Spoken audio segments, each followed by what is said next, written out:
నేను చూసుకోలేకపోయినా.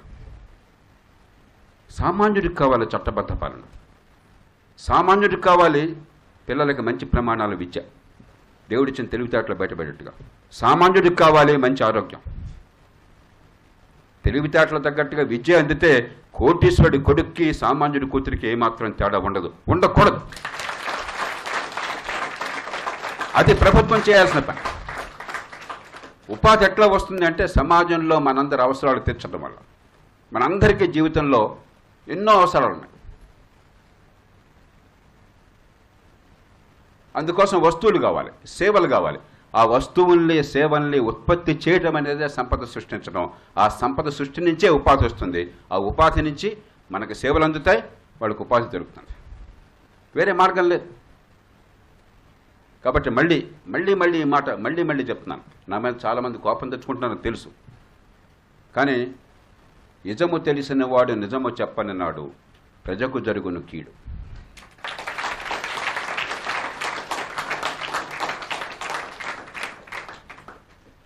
మన ఏడుకొండల గారికి అబ్బాయి కూడా చెప్పాడు, సార్ యూపీఎస్సీ నా డ్రీమ్ అని.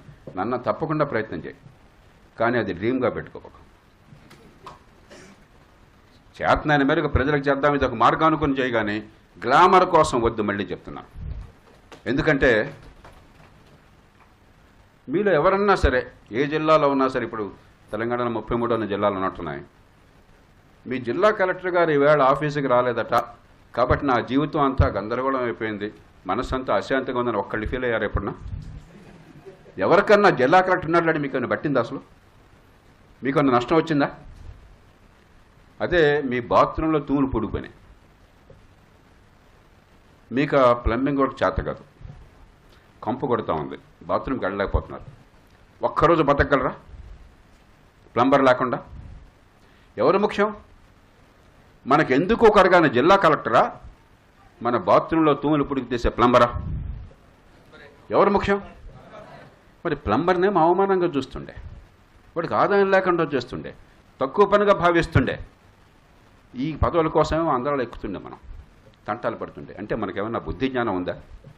ఆలోచిస్తున్నాం ఆ జీవితం లేదు అవసరమైంది. చాలా కర్కశంగా చెప్తున్నాను, ఎందుకంటే అప్పుడు కానీ ముళ్ళుగారితో పొడిస్తే కానీ అర్థం కాదు. ఒక సమాజంలో మూర్ఖత్వం రాజ్యమేలుతున్నప్పుడు, మనకి ఏది అవసరం అన్న విషయం అర్థం కానప్పుడు చెప్పేటప్పుడు కొన్ని సందర్భాల్లో కొంచెం పరుషంగా చెప్పాలి. కలెక్టర్ అంటే కోపంతో కదా, నేను కలెక్టర్ పదవులు చేశాను, బహుశా స్వతంత్రానంతర భారతంలో ఎవరో చేయనంత అద్భుతంగా చేశానని ప్రజలు చెప్పుకుంటున్నారు. కాబట్టి ఆ పదవులంటే నాకు కోపం వచ్చి కాదు, కసి వల్ల కాదు, అసూయ వల్ల కాదు. అరే ఇవన్నీ మీకోసం రా, వాళ్ళ కోసం మీరు లేరు, మీకోసం వాళ్ళు ఉన్నారు. మీ బతుకులు బాగుపడేది సమాజానికి కావాల్సిన వస్తువుల్ని సేవల్ని ఉత్పత్తి చేస్తే ఆ నైపుణ్యం మీకు వస్తాయి. ఏదో పిచ్చి పరీక్షలు రాసి మార్కులు వస్తే ఏం బతుకులు బాగుపడతాయ్యా? ప్రజలకి ఏదో ఒక సేవ అందించే శక్తి కావాలి కదా, ఏదో ఒక వస్తువును ఉత్పత్తి చేయాలి కదా, అప్పుడు కదా అవసరాలు తీరేది. నీ డిగ్రీకి అయితే వాళ్ళు ఎలా ఇస్తాడు ఉద్యోగం? ఎందుకు ఇస్తాడు? ఎందుకు ఇవ్వాలి? మీరంతా ఆలోచించుకోండి. ఇప్పుడు మీకు చాలా షాకింగ్ అనిపిస్తుంది ఈ భాష, ఈ మాటలు. మీరు వాళ్ళు రాత్రి నింపాదిగా ఆలోచించుకోండి, 10 మంది మాట్లాడుకోండి. దీనిలో కులం, మతం, ప్రాంతం పక్కన పెట్టండి. ఒకసారి మీ జీవితాల గురించి ఆలోచించండి, మీ భవిష్యత్తు గురించి ఆలోచించండి, మీ అనుభవాన్ని దీంతో జోడించండి. అప్పుడు నిర్ణయాలు తీసుకోండి. ఖచ్చితంగా ఎక్కడ అవకాశం ఉంటే అక్కడ పోటీ పడండి, కానీ ప్రభుత్వోద్యోగ మార్గం అనుకోబోకండి.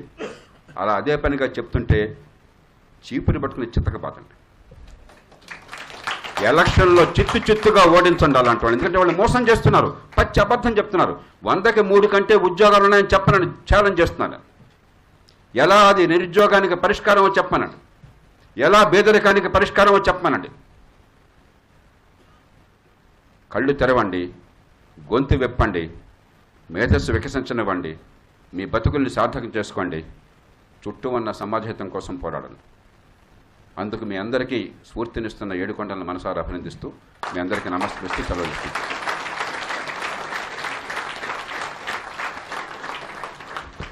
ధన్యవాదాలు సార్.